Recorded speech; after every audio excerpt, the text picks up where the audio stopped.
Good day to you all. I hope you had a lovely Christmas, first night of Hanukkah, or whatever you celebrate at this time of year. And happy Boxing Day.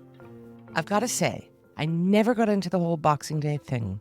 Getting up early, dealing with crazy crowds and lines, and the deals? Meh. I'm not such a great consumer. I like what I like, and my stuff never seems to go on sale. Anyway, for those of you who indulge, enjoy. To all our listeners, I hope you are finding your way to relax and restore over this holiday period. This is one of my very favorite weeks in North America, when everything shuts down. It's so quiet and peaceful. So, I thought I'd provide you with some intellectual sustenance. It's not light going, but it is fascinating. The film we bring you today is called The Killing Roads. At the end of my long summer trip to Toronto this year, I met with Igal Hecht, a Canadian-Israeli independent filmmaker. When I was back in Israel in October, we recorded this interview, and we discussed how and why he made this film. You will find a link to The Killing Roads in the podcast notes below or on our site, stateoftelaviv.com. The Killing Roads is a very important work. It also really resonated with me personally. I have mentioned several times on this platform that since my move to southern Israel, Road 232 has become my lifeline. It is also the road that Hamas conquered on October 7th. On October 7th, 2023, Road 232 became Hamas's main attack route. And every day, every time I drive on that road, I remember. A warning to all before listening that this podcast does contain graphic language when discussing violence that took place on October 7th. Please listen with discretion. And that comment, of course, also applies to the film, The Killing Roads, which you can view by clicking on the link in the podcast notes. I'm Vivian Berkovich, former Canadian ambassador to Israel, and now living in a small community in the south of Israel and driving every day on the killing roads that were turned into a special version of hell on October 7th, 2023. Stay with us. Good morning to you in Toronto. Good morning or good afternoon. Shortly after 8 a.m. there. And thank you so much for making time to speak with State of Tel Aviv today. Thank you so much for having me on. So you have produced a film called Killing Roads. And when I heard about your film and you reached out to me and we met, I was so blown away because I had, shortly before I traveled to Toronto in the summer, I moved to a kibbutz in the south, technically outside of what's called the Gaza envelope here, which is that area that was heavily attacked on October 7th, but close enough to be close. I'm just outside, I think 5 kilometers outside the envelope. And I drive all over this area now, and I'm getting to know it very well. And of course, one of the roads I drive on all the time, which is the main artery for this area, is Road 232 or Route 232. And it starts at Kerem Shalom, which is a crossing between Israel and the Gaza Strip through which significant quantities of medical supplies, building supplies, food, all kinds of things have historically passed through to the Gaza Strip after being inspected. Route 232 starts there, kind of winds its way north through the Otech, where most of the kibbutzim that were attacked are situated. And then it sort of curves and makes its way towards Sderot and eventually over to where I'm living. And every time I'm on that road, every time I think of what happened on that road. Then you came out with this film, which is so powerful. And we're going to get to talking about the film, but I felt like you were reading my mind when you made that film and chose to call it what you did. How did you come to that? Why did you make that film? I think so. The video came out, I think, first week in, And it was somewhere on the road where you see them chasing this Jeep that they already made sure the people are dead, but you see them chasing this Jeep down the road, and you see all the footage from their GoPro cameras, the Hamas's terrorist GoPro cameras, and they make sure that they are executing the people that they've already killed, but they needed to shoot them again and to kill them again. And I put out a small video called The Killing Road back then. It was like mid-October. And then Haaretz, along with the New York Times, again, surprisingly, came out with this article talking about the roads and that 250 people died on the roads. And they focused mainly on the bomb shelters and the Nova Party. Then I started thinking, well, other people died on the roads. You know, somebody who was probably out for a jog. It was a beautiful Saturday morning. Somebody who was on their bike. Somebody who was just walking there. So I started researching that, and I realized that, yeah, other people died on the roads, and nobody was really talking about the roads. And people were talking about Nova, rightfully so, because it was so horrific. And people were talking about the kibbutzim, and some people were talking about Sderot, but not many. And the focus sort of shifted to the kibbutzim and Nova, but the roads were sort of an afterthought. Now, Israeli TV was talking about the roads, but nobody really outside of Israel understood the scope of what occurred on those roads.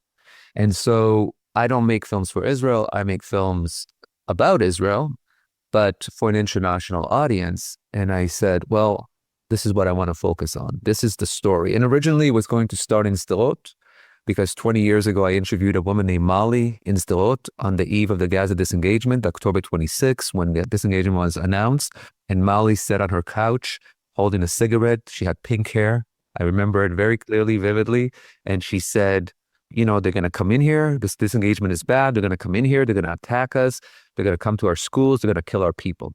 So Molly from Sderot 20 years earlier she knew that this was going to happen. And everybody like Molly who thought that, was called crazy. This would never happen by, the military establishment, by certain politicians, definitely by most of the Israeli media. And Molly from Sderot knew. So the whole concept was, I'll go to Sderot, start there, find Molly, and then sort of wind my way down the road. In these early days of the project, Hecht approached the CBC, Canadian Broadcasting Corporation, a public broadcaster in Canada that receives $1.4 billion in funding from the federal government. Hecht was hoping that they might partially finance the project. He had worked with CBC often in the past. His request was rejected by the CBC on the basis that the network had, quote, teams of people on the ground, close quote, covering the story. In the early days, there may have been some CBC journalists in Israel, but they did not stick around for long. No one is based here permanently. As the CBC saw it, the Hamas massacre was a current events story, not a historical event. Had they considered it to be an historical event, then yes, they may have considered funding it. Furthermore, the network refused to even air the film for free.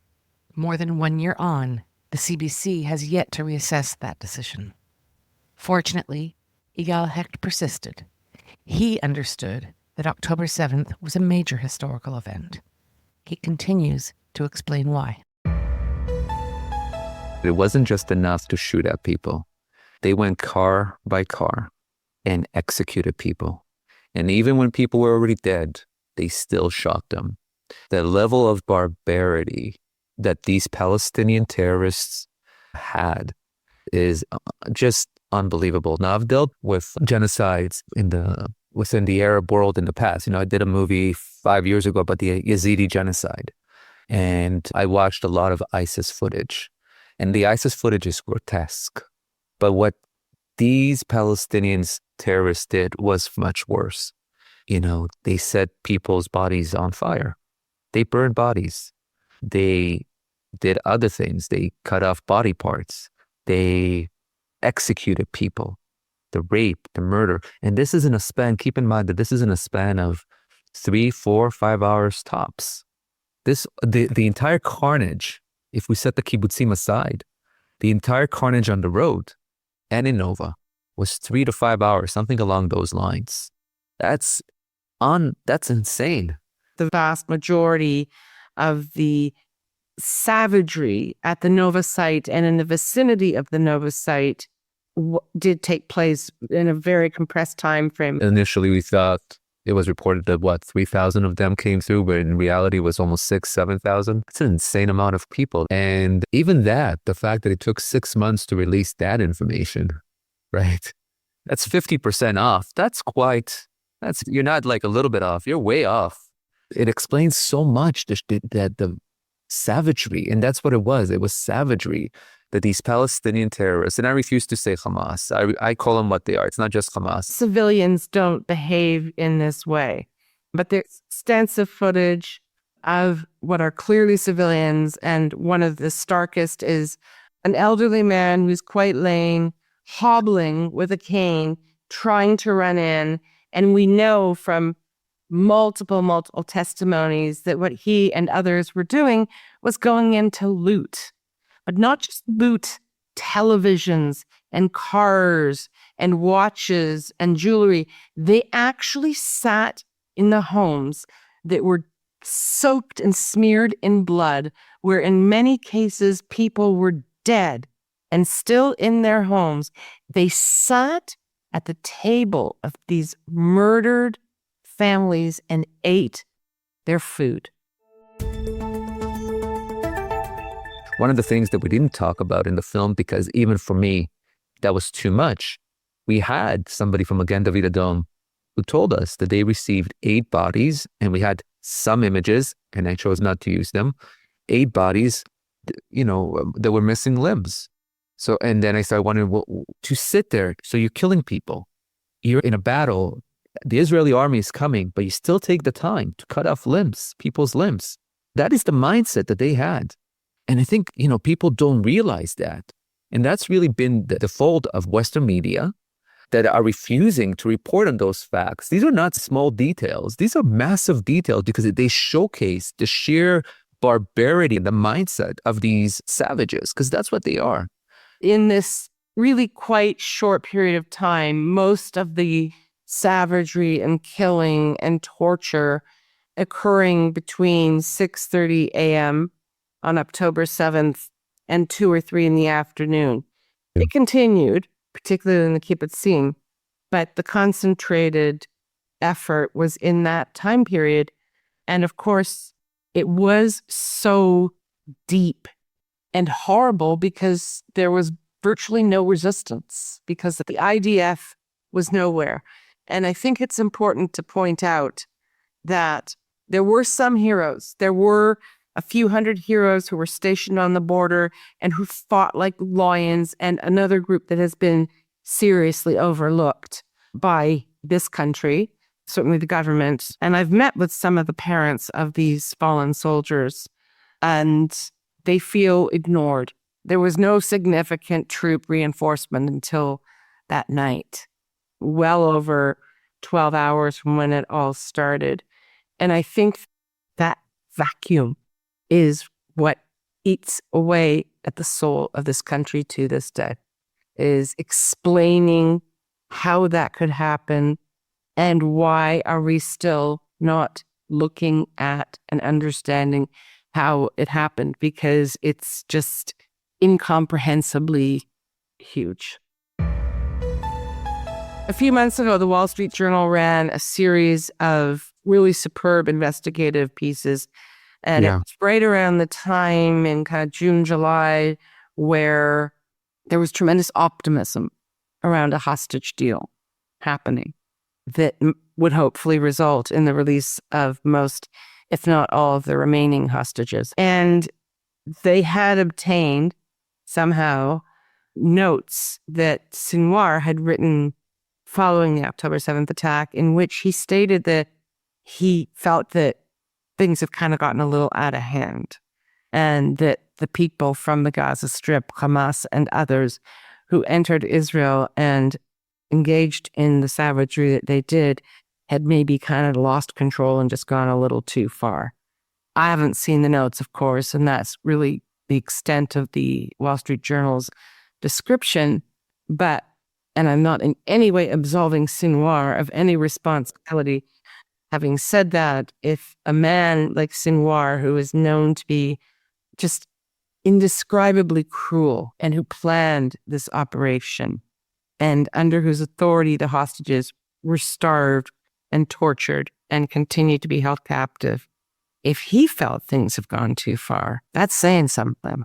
I'll be honest, none of this surprised me when it comes to the beliefs held by the majority of the Palestinian population.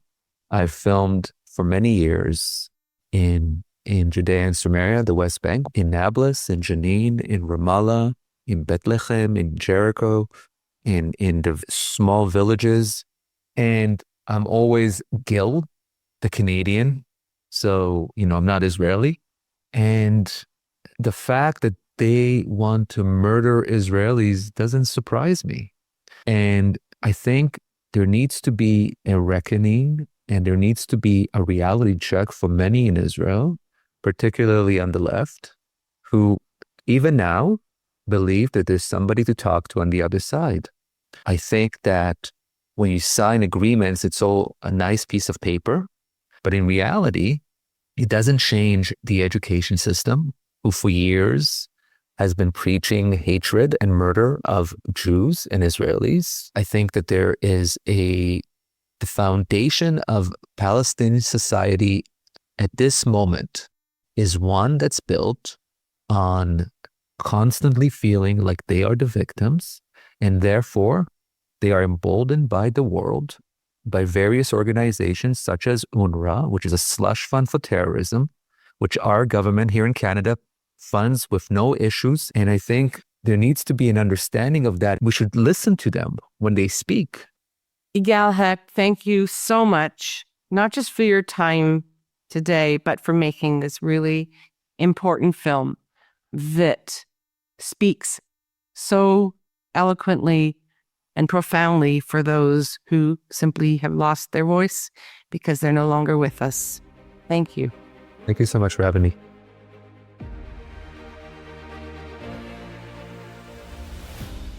We provide the link to the full feature-length film, The Killing Roads, in the podcast notes accompanying this episode. It is difficult to watch and too much for one sitting. I broke it up into very, very small segments. But it is, in my view, an important film. And it's important also that it be seen by as many people as possible. Also in the podcast notes is a link to an episode we published on October 11th, in which we discuss various aspects of how October 7th was marked in Israel 1 year later. Included are some clips from a commemoration event held in Tel Aviv's Hayarkon Park.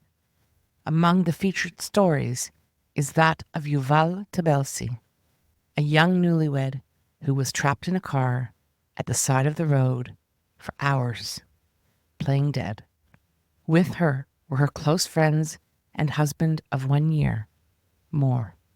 All of them had been murdered by Hamas in the car. We have included a performance from that night in Hayarkon Park of an achingly beautiful song by Ivri Lieder, a music star and icon in Israel. Ivri is joined on stage by Yuval.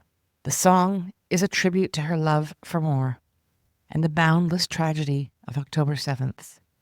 Listen to it. There are English subtitles translating the lyrics. It's just beyond beautiful.